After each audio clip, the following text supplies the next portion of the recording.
பேச்ச கேட்டு பண்டு பாம்பு பூச்சி எல்லாம் வருதுன்னு பெருமையா நினைக்கணும். அப்புறம் என்ன,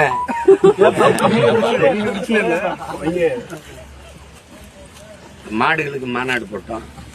எவ்வளவு எப்படி ஒத்துழைச்சிச்சு மாடு. சொல்றோம் அண்ணே, நம்ம மாடு ஆடுக்கு மாநாடு போடும்போது கூட சனத்தை இப்படி வண்டியில ஏத்திட்டு போட, மாடு ஆட கூட பாருங்கன்னு ஏத்திட்டு போறாங்க.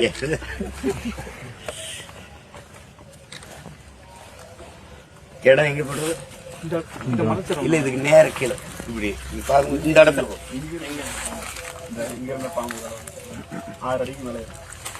நல்லாதான் இருக்கு.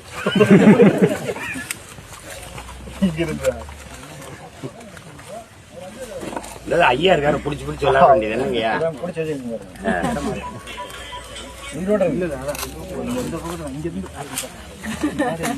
ஐயா அவங்கள இடம் தானே அது. நம்ம ஊர்ல சொல்லுவாங்க, முளத்துக்கு ஒரு பாம்பு சாணுக்கு ஒரு பேய் இருக்குது.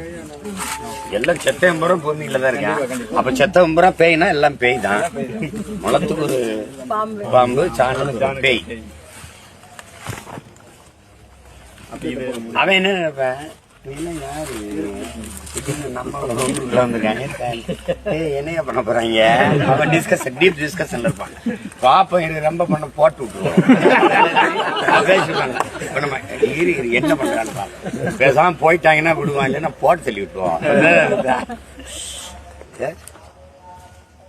1 to 1 பேட்டி கேட்டானா போட்டுருவோம்.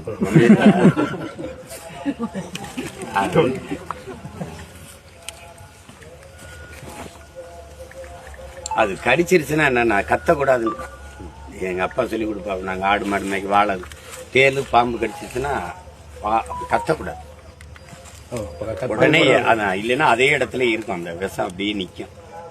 நீங்க வேணா சோதிச்சு பாருங்க. அப்படி உடனே தண்ணிக்குள்ள வண்டி விட்டீங்கன்னா அங்கேயே இருக்கும், ஏறாது. தடி பாம்புன்னா சரக்கு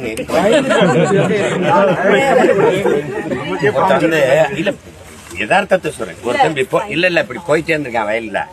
அவன் கீழே போகும்போது ஒரு சின்ன துவாரத்துல பாம்பு இருந்து அவனை கடிச்சுட்டு, என்னமோ கடிச்சிருச்சு கர்மம்னு விட்டுட்டு 3 நாளா போய் அவன் பாட்டுக்கு இருந்திருக்கான்.